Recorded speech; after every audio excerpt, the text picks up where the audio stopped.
Welcome, homies and homettes. Welcome to another video of the Kevin Strong Show. And in this video, we're going to talk about FHA loss mitigation. There's a program that came out in January of 2023. If you're not familiar with it, then stay tuned to this video because this information could potentially help you stay in your house if you have an FHA mortgage. I am your host, Kevin Strong. So if you're enjoying my content, I'm going to ask you for a couple of things. Please do me the honor of taking a pause for the calls and smash that like button, hit that bell notification so you are notified when I release my videos, which is typically once a week. So without further ado, let's go ahead and jump into this. But before I get into the loss mitigation aspect of FHA, I want to talk about FHA requirements, and that's what we're going to start off with. So generally speaking, the minimum credit score to even qualify for an FHA mortgage is a 580 FICO score. It requires a 3.5% down payment, a 43% debt to income ratio. I will explain that in a moment. And mortgage insurance is required because, as I said in previous videos, typically the lender's going to want mortgage insurance if you're putting less than 20% down, with the exception of VA and some other fancy things you can do. So what is a DTI? It's a debt to income ratio. The easiest way to understand this, if you're not familiar with it, is that whatever your household monthly income is, you multiply that number by 43%. That number must be able to handle your principal, interest, taxes, insurance, and all of your bills.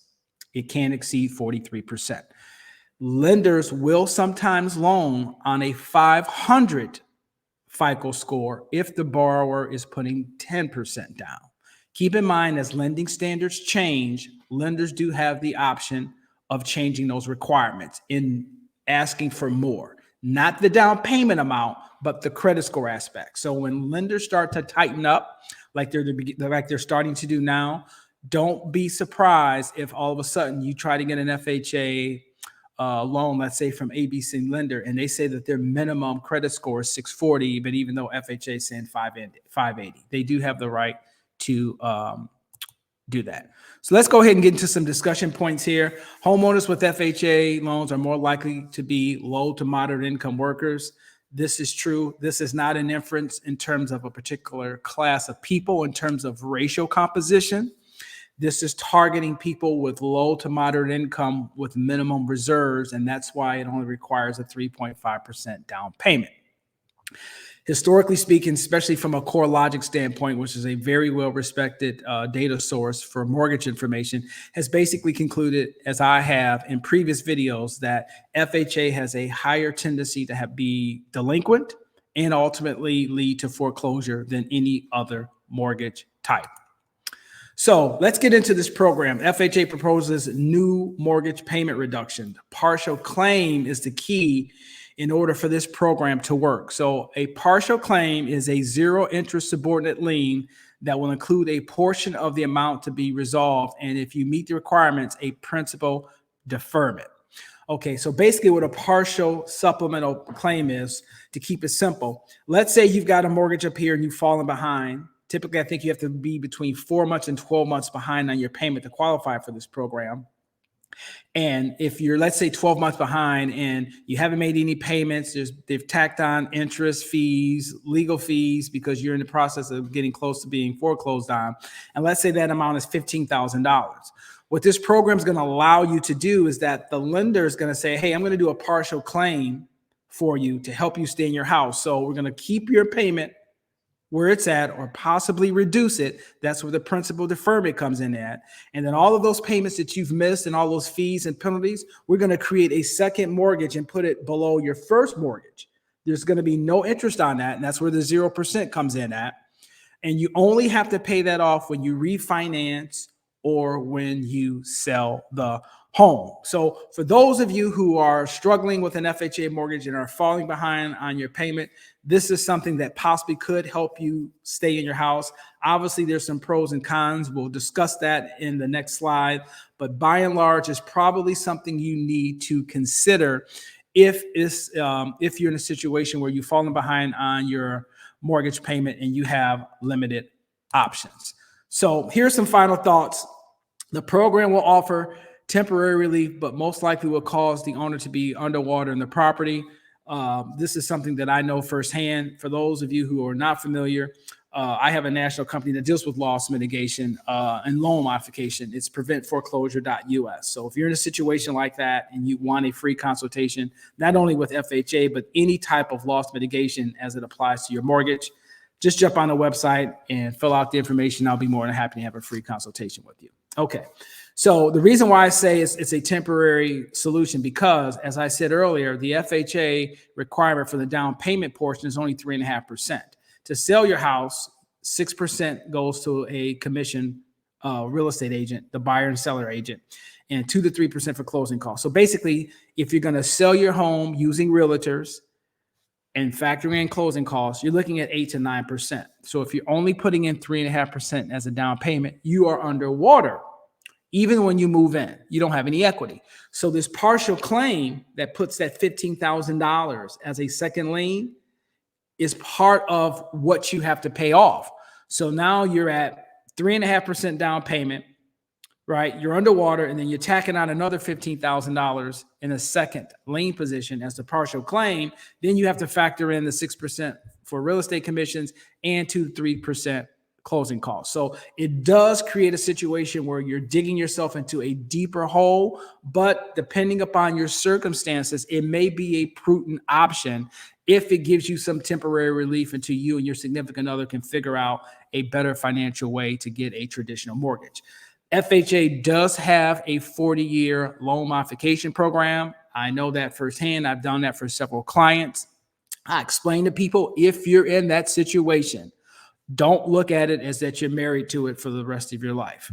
The reason is because even though it may reduce your payment by 25 to 30%, going from a 30-year mortgage to a 40-year mortgage, you don't have to stay in the mortgage for 40 years. Hell, statistically speaking, most people either refinance or change their mortgage every 7 to 8 years anyway. So the purpose of that program is what I tell clients is that, look, this is a temporary fix, right? It's kind of like fix a flat. For those of you who are old enough to remember that, this is just something to get you to the gas station so you can get a permanent solution. So this is something to stop the bleeding, no pun intended, and get you in a situation where it stops the foreclosure process. It fixes the problem temporarily, and it gives you time to work out your finances. So when you're in a better position, you can refinance out of that or explore other mortgage options. But don't think of it as, oh my goodness, I got a 40-year mortgage. It's a temporary solution. So here's a couple of nuggets before I get into the job numbers and unemployment and then wrap the video up. There's something called the FHA waterfall process. This is required by federal law. So if you are behind on your FHA mortgage and your lender is trying to fast track you to foreclosure without going through the waterfall process, it's illegal. I'm not giving anybody any financial advice. I'm giving you my expert opinion for someone who's done loss mitigation for various clients throughout the country. Okay. They're required to go through the FHA waterfall process, which is loss mitigation. They have to explore creative ways to see if the numbers make sense to either do a partial claim, to do a principal reduction, or do some type of loan modification, or stretch your amortization schedule from 30 to 40 years. They must explore all of those options before they move forward with foreclosure. That's called waterfall process. So very familiar with that. Once again, if you need help, reach out to the website. Now, here's the other nugget that a lot of people do. They call me on a Friday and say, hey, they're going to sell my house on Monday. Can you help me, homie? You used to be my homie, but now you act like you don't know me because I can't help you. So what this basically says is that you must submit a complete package, a complete loan modification packet 37 days prior to the foreclosure sale date. If you do it after that 37th day, the lender is not required to accept your loss mitigation package, even though FHA has all of these programs set up to help you stay in the home. Chances are, and especially if you have some equity, they're not going to make an exception. I have yet to see it in this environment. Maybe back in the day, but they're not doing it right now. Okay, they're not doing it. So it's incumbent upon you to communicate with your lender, Find out what your loss mitigation options are and make sure you follow those procedures to the T. And more importantly, do not wait until the last minute to submit a loss mitigation package. So once again, like I said, if you need help with any type of loss mitigation, or if you're experiencing that and you don't know where to go, you can contact me at preventforeclosure.us. And finally, I'm going to end this with some information about all of this stuff about the job numbers and unemployment. You know, we've added all these jobs, even though the unemployment rate went up, and it's just not making any sense. For some of you who don't know, this is going to be a watershed moment, no pun intended, for some of you. And some of you will be like, yeah, Kevin, I know this, but it bears repeating. If you work less than 30 hours, you're considered part-time. We all understand that. So even if you're only working 5 hours a week, you're considered part-time. The easy way to think about this, guys, is that if you've got a job and you're getting paid, you're not unemployed. And my personal opinion is that I think because we're into the summer, there's a lot of seasonal jobs that are being offered to people on a part-time basis, and that's skewing the ADP job report number, making it sound like, oh my God, things are just so robust. We're adding all of these jobs, but a lot of it is with hospitality and leisure. These aren't jobs that you can basically sustain a livelihood on. These are basically side hustles. So there's a lot of things going on. Please be careful. I think even on the commercial side of things, the vacancy rate in New York City is getting so bad. Office vacancy rate in New York City hasn't been this bad since World War II. So just a lot of things out there.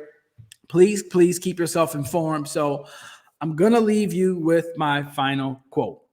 Please keep your credit score up and your debt down. Once again, if you have not subscribed, please do so. Before you click off the video, hit that like button and please sign up for the notification so you are notified when I release my videos. This was the Kevin Strong Show. I hope you enjoyed this video and the content. And if so, I hope to see you in my next video. Have a great day.